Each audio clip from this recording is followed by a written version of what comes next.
नमस्कार, मी Deepali. बालविश्व Marathi baby world मध्ये सर्वांचं मनापासून स्वागत. खूप साऱ्या पालकांच्या, विशेषतः मम्मी लोकांच्या मला कमेंट्स येतात की आमचं बाळ खायलाच नको म्हणतो, बाळाला भूकच लागत नाही, किंवा बाळ अगदी 4-5 घास खातो त्यानंतर तोंड फिरवतो, आणि असं एवढं कमी खाल्लं तर बाळाचं वजन कसं वाढणार, बाळाची इम्युनिटी कशी बूस्ट होणार, बाळ हा ऍक्टिव्ह कसा राहणार, फ्रेश कसा राहणार.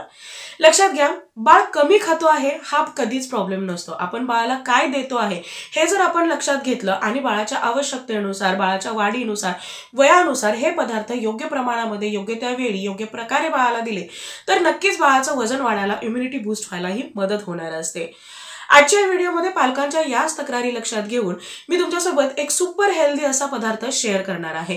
हा जो पदार्थ आहे हा दुधापेक्षा 40 पटीने जास्त हेल्दियर असणार आहे बाळासाठी. तुमच्याही घरामध्ये लहान मुलांच्या बाबतीमध्ये जर अशाच तक्रारी असतील तर आजचा हा व्हिडिओ शेवटपर्यंत पाहत राहा. व्हिडिओ आवडला तर व्हिडिओला लाईक, शेअर, कमेंट करा. चॅनलला नवीन असेल, आतापर्यंत सबस्क्राईब केलं नसेल तर सबस्क्राईब करा, आणि शेजारी असणारे जे बेल आयकॉन आहे तेही प्रेस करा, जेणेकरून येणाऱ्या नवीन व्हिडिओचा अपडेट तुम्हाला मिळत राहील. वळूया आपल्या टॉपिक कडे. बाळ जर कमी खात असेल, बाळाला भूक लागत नसेल, बाळाचा ऍक्टिव्हनेस कमी झालेला असेल, किंवा बाळ हा म्हणावा तेवढा गुबगुबीत दिसत नसेल, अशक्त असेल, बारीक असेल, तर अशा वेळी हा जो मी पदार्थ पुढे सांगणार आहे हा अतिशय फायद्याचा ठरणार आहे. हा शिवाय हा बनवण्यासाठी 1 मिनिटापेक्षा सुद्धा कमी कालावधी लागणार आहे, आणि मला खात्री आहे की बाळ 1 मिनिटाच्या आतमध्ये हा पदार्थ संपवणार सुद्धा आहे. असा कोणता पदार्थ आहे? हा जो पदार्थ आहे तो आहे भिजवलेले अंजीर. हे जे अंजीर आहेत हे वाढत्या वयामध्ये मुलांच्या आहारामध्ये रेग्युलरली असणं हे खूप जास्त गरजेचं आहे. आता कोणत्या प्रकारचे अंजीर तुम्हाला द्यायचे आहेत? मार्केटमध्ये ड्राय अंजीर मिळतात की जे वाळलेले अंजीर असतात, ते तुम्ही भिजवून बाळाला देऊ शकता, किंवा थोडेसे ओलसरही अंजीर मिळतात तर ते आहे असेही देऊ शकता. पण भिजवून देत असाल तर त्याचा बलवर्धकपणा किंवा त्याचे जे काही गुणधर्म आहेत हे अगदी 10 पटीने जास्त वाढतात आणि मुलांना त्याचा जास्त फायदा होतो. अंजीरचं फळ सुद्धा मार्केटमध्ये मिळतं, तुम्ही तेही देऊ शकता, परंतु ते 12ही महिने उपलब्ध होईल असं नाही. शिवाय बऱ्याचशा लहान मुलांना हे अंजीरचं फळ आवडतही नाही. त्यामुळे जे ड्राय अंजीर आहेत हा एक बेस्ट ऑप्शन आहे मुलांना देण्यासाठी. आता हे तुम्हाला रात्रभर भिजत घालायचे आहेत. क्वांटिटी किती द्यायची आहे? बाळ जर 1 वर्षापेक्षा मोठा असेल तर रोज 2 अंजीर बाळासाठी पुरेसे आहेत.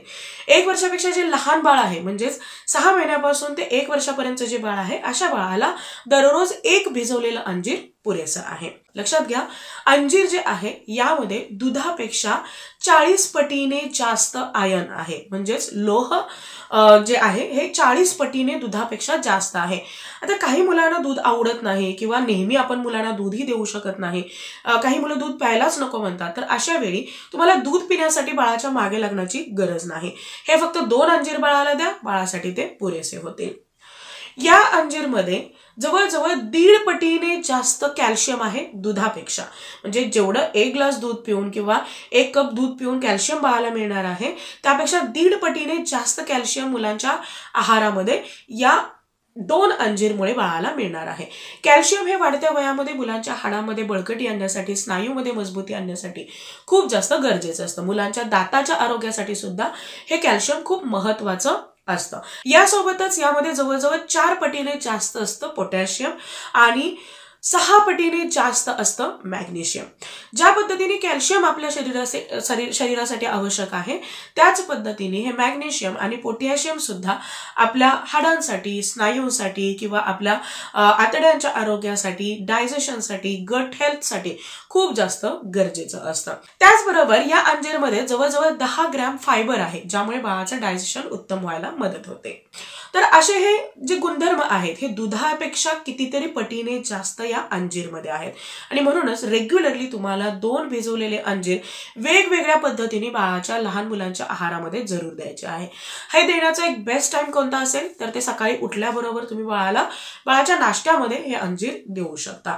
गोड असल्या कारणामुळे अगदी लहानापासून मोठ्यापर्यंत सर्वांना हे अंजीर आवडतं, न खाण्याचा प्रश्नही येत नाही. आणि जरी नसतील खात तर बाळाच्या खीरमध्ये, दुधामध्ये, खिचडीमध्ये तुम्ही ऍड करून बाळाला हे देऊ शकता. आता जेव्हा तुम्ही रेग्युलरली बाळाला अंजीर देता तेव्हा काय काय होऊ शकतं, किंवा बाळाला त्याचा कसा फायदा होऊ शकतो? पहिली गोष्ट म्हणजे जर बाळ कॉन्स्टिपेटेड असेल, म्हणजे बाळ हा रेग्युलरली पॉटी पास करत नसेल, बाळाला पोटामध्ये दुखत असेल, गॅस होत असेल, बाळाला खूप जास्त घट्ट पॉटी होत असेल, तर त्यापासून बाळाला आराम मिळायला मदत होते. कारण यामध्ये जे फायबर आहे त्यामुळे बाळाचं डायजेशन हे उत्तम उत्तम होतं. बाळाने जे खाल्लेलं आहे हे बाळाला व्यवस्थित पचतं, बाळाचं पोट साफ व्हायला मदत होते. त्याचबरोबर यामध्ये आयर्नची लेवल ही भरपूर आहे आणि जेव्हा आयर्न बाळाला भरपूर प्रमाणामध्ये मिळतं तर त्यावेळी बाळामध्ये रक्ताची कमतरता येत नाही, बाळाचं हिमोग्लोबिन कमी होत नाही. त्याचबरोबर बाळाचा मूड आहे हा नेहमी फ्रेश राहायला मदत होते. मुलं हे ऍक्टिव्ह राहतात आणि सगळ्यात महत्वाचं म्हणजे मुलांना कडकडून भूक लागते.